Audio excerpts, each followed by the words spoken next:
ಎಲ್ಲರಿಗೂ ನಮಸ್ಕಾರ. ಮಂಜುಳಾ ಅಡುಗೆ ಮನೆ ಯೂಟ್ಯೂಬ್ ಚಾನಲ್ಗೆ ಸ್ವಾಗತ. ಇವತ್ತಿನ ರೆಸಿಪಿ ಹಕ್ಕರಿಕಿ ಸೊಪ್ಪಿನ ಪಲ್ಯ. ಬಹಳ ಹೆಲ್ತ್ಗೆ ಯೂಸ್ಫುಲ್ ಆದಂತಹ ಈ ಸೊಪ್ಪು ಹೊಲದಲ್ಲಿ ನಾರ್ಮಲ್ ಆಗಿ ಬೆಳೆದಿರುತ್ತೆ. ಈ ಒಂದು ಮಳೆಗಾಲದಲ್ಲಿ ಹೆಚ್ಚಾಗಿ ಸಿಕ್ಕತ್ತೆ. ಹೊಲದಲ್ಲಂತೂ ಯಾವಾಗಲೂ ಯೂಸಲಿ ಸ್ವಲ್ಪ ಸ್ವಲ್ಪ ಸಿಗ್ತಾನೆ ಇರುತ್ತೆ. ಆರೋಗ್ಯಕ್ಕೆ ಒಳ್ಳೆಯದಾಗಿರುವಂತಹ ಈ ಸೊಪ್ಪನ್ನು ಸೋಸ್ಕೊಂಡು ನಾನಿಲ್ಲಿ ಇದು ಹಿಡಿಗಟ್ಟಲೆ ಕೊಟ್ಟಿರ್ತಾರೆ, ಕಟ್ಟುಗಿಟ್ಟೆಲ್ಲ ಕೊಡೋದಿಲ್ಲ, ಹಿಡಿ ಅಷ್ಟೇ ಒಂದು ಇದನ್ನು ಮಾಡಿ ಇಟ್ಕೊಂಡಿರ್ತಾರೆ ಮಾರ್ಕೆಟ್ನಲ್ಲಿ. ನನಗಿದು ಹೊಲದಲ್ಲಿ ಫ್ರೆಶ್ ಆಗಿ ಸಿಕ್ಕಿರೋದ್ರಿಂದ ನಾನು ತೊಗೊಂಡು ಬಂದು ಇದನ್ನು ಸೋಸ್ಕೊಂಡು ನೋಡ್ತಾ ಇದ್ದೀರಾ. ಒಂದು 10-15 ನಿಮಿಷ ಇದನ್ನ ನೀರಲ್ಲಿ ನೆನೆ ಇಟ್ಟು, ಯಾಕಂದರೆ ಮಣ್ಣು ಭಾಳ ಇರುತ್ತೆ. ನೀಟಾಗಿ ಒಂದು 3 ಸರ್ತಿ ನಾನು ತೊಳ್ಕೊಂಡ್ಬಿಟ್ಟು ಇದನ್ನು ಹೆಚ್ಕೊಳ್ತಾ ಇದ್ದೀನಿ. ಪ್ರೋಟೀನ್, ವಿಟಮಿನ್ ಸಿ ಮತ್ತು ಇ, ಐರನ್ ಇವೆಲ್ಲ ಹೆಚ್ಚಾಗಿ ಈ ಒಂದು ಸೊಪ್ಪಿನಲ್ಲಿ ಇರೋದ್ರಿಂದ ಇದು ನಮಗೆ ಹೆಲ್ತ್ಗೆ ಬಹಳ ಒಳ್ಳೆಯದು.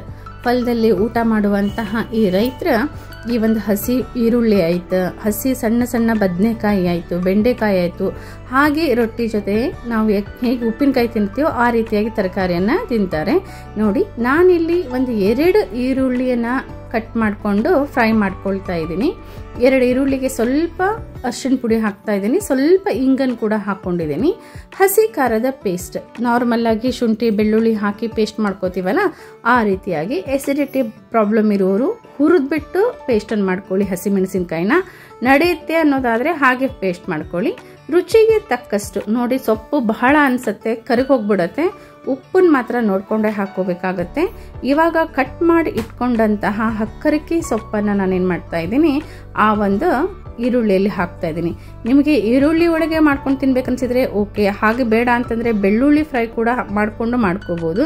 ಹಸಿದಂತೂ ತಿಂತೇನೆ ಅಂದರೆ ಓಕೆ. ನನಗೆ ಬಹಳ ಕ್ವಾಂಟಿಟಿಯಲ್ಲಿ ಸೊಪ್ಪು ಸಿಕ್ಕಿರೋದ್ರಿಂದ ನಾನು ಈ ರೀತಿಯಾಗಿ ತಾಳಿಸ್ಕೊಳ್ತಾ ಇದ್ದೀನಿ. ತಾಳಿಸ್ಕೊಂಡ್ರೆ ಇದರ ಟೇಸ್ಟೇ ಬೇರೆ. ಹಸಿದಾಗಿ ಪಚಡಿ ಅಂತ ಮಾಡ್ತೀವಿ ನಮ್ಮ ಕಡೆ, ಹೆಂಗೆ ಮೂಲಂಗಿ ಪಚಡಿ ಮಾಡ್ತೀವಲ್ಲ, ಈ ಹಕ್ಕರಿಕಿದು ಸೇಮ್ ಪಚಡಿ ಮಾಡ್ತೀವಿ. ಏನಂದರೆ ಒಗ್ಗರಣೆ ಹಾಕೋದಿಲ್ಲ. ಇದು ಈರುಳ್ಳಿ, ಸೊಪ್ಪು ಮತ್ತು ಸ್ವಲ್ಪ ಒಣಕಾರ, ಎಣ್ಣೆಯನ್ನು ಹಾಕ್ಕೊಂಡ್ಬಿಟ್ಟು ಮಾಡ್ಕೋತೀವಿ. ಅದು ಕೂಡ ಬಹಳ ಟೇಸ್ಟ್ ಆಗಿರುತ್ತೆ. ಸೊಪ್ಪು ಜಾಸ್ತಿ ಇದ್ದಿದ್ರಿಂದ ನಾನು ಸ್ವಲ್ಪ ಏನು ಮಾಡಿಕೊಂಡೆ, ಪಲ್ಯವನ್ನು ಕೂಡ ಮಾಡಿಕೊಂಡೆ. ನೋಡ್ತಾ ಇದ್ದೀರಾ, ನೀರೆಲ್ಲ ಹೋದ್ಮೇಲೆ ಇದೆಲ್ಲ ಸೊಪ್ಪು ಬೇಗ ಬೇಯುತ್ತೆ, ಬೇಯಲೆಲ್ಲ ಏನು ಟೈಮ್ ಬೇಕಾಗಿರಲ್ಲ. ನೋಡ್ತಾ ಇದ್ದೀರಾ, ನೀರಿನ ಪ್ರಮಾಣ ಎಲ್ಲ ಹೋಗಿದೆ. ಇದು ಖಡಕ್ ರೊಟ್ಟಿ ಕೂಡ ಬಹಳ ಟೇಸ್ಟ್ ಅನಿಸುತ್ತೆ. ಬಿಸಿ ರೊಟ್ಟಿನೂ ಜೊತೆನೂ ಚಲೋ ಅನಿಸುತ್ತೆ. ನಮಗೆ ಸ್ವಲ್ಪ ಖಡಕ್ ರೊಟ್ಟಿ ಜೊತೆ ಬಹಳ ಚಲೋ ಅನಿಸೋದ್ರಿಂದ ನಾನು ಖಡಕ್ ರೊಟ್ಟಿ ಜೊತೆ ಈ ಒಂದು ಹಕ್ಕರಿಕಿ ಸೊಪ್ಪಿನ ಪಲ್ಯವನ್ನು ಮಾಡಿದ್ದೆ.